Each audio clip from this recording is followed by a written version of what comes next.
ipakain mo para hindi ka iwan.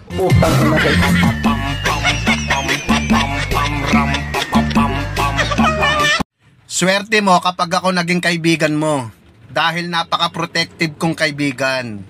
Kapag may nakita akong lamok sa noo mo, babariling ko. Lods, mukhang malalim ang iniisip mo ah. Ano ba yun? Iniisip ko kasi kung paano ko ililigtas ang mundo.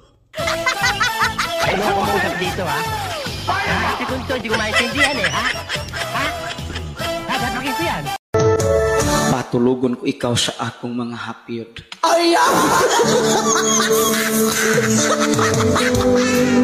Paunlanon tika sa akong bukton hangtod mubanhod.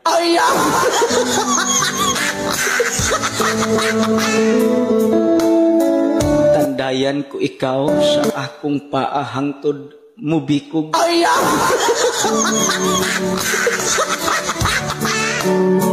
Halugon tika og pinahugot haron sa katugnaw dili ka magkurog.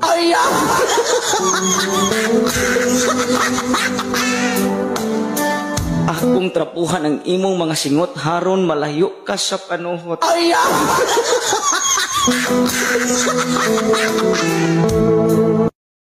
Kauban na sa tong kinabuhi ang masayop. Kay kung di ka masayop, di ka kahibaw. Kung di ka makahibaw, di ka magbag-o.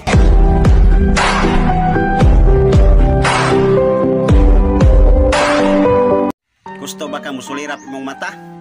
Ali, tuk-unti ka. Basta dugay kay na sa mo reply, wa na na feelings nimo. Di man kakasabot.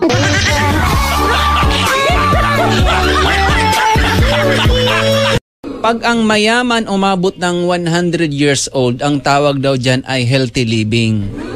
Pero pag mahirap, aswang.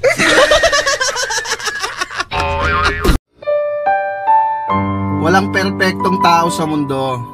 Lahat naman tayo nagkakamali. Hindi naman importante kung paano ka nadapa. Ang importante, walang nakakita.